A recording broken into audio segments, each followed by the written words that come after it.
السلام علیکم ورحمۃ اللہ وبرکاتہ۔ اعوذ باللہ من الشیطان الرجیم، بسم اللہ الرحمن الرحیم۔ محترم سامعین، میں امید کرتا ہوں آپ سب خیریت سے ہوں گے۔ اللہ رب العزت آپ سب کو اپنے حفظ و امان میں رکھے۔ محترم سامعین، یہ اللہ رب العزت کو خوش کر دینے والی ایک دعا ہے۔ نبی کریم رؤوف الرحیم امام الانبیاء احمد مجتبی جناب محمد الرسول اللہ صلی اللہ علیہ وآلہ وسلم نے فرمایا، تمہارا رب اپنے بندے کی اس بات سے خوش ہوتا ہے جب وہ کہتا ہے کہ رب اغفر لی ذنوبی، رب اغفر لی ذنوبی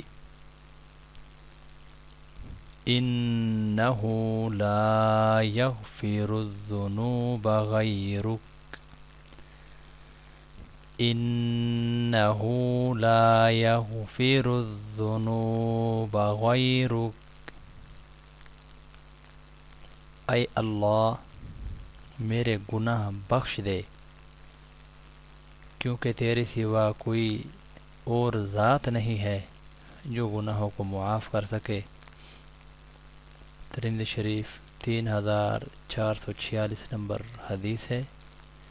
محترم سامعین، کوئی مشکل نہیں ہے، یہ دعا اگر ہم روزانہ مانگ لیا کریں، اس کے اوپر صرف 1 منٹ سے بھی کم وقت خرچ ہوتا ہے۔ اس دعا کو اپنا معمول بنا لیں۔ اللہ رب العزت ہماری حقیقی ذات ہے، وہی ہمارا داتا ہے، وہی ہمارے سننے والی ذات ہے۔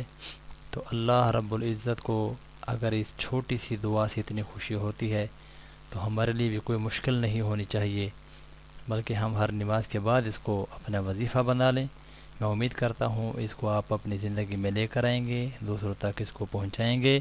اللہ رب العزت یہ دعا ہم سب مسلمانوں کی بخشش کا ذریعہ بنائے۔ اللہ ہم سب کا حامی و ناصر ہو۔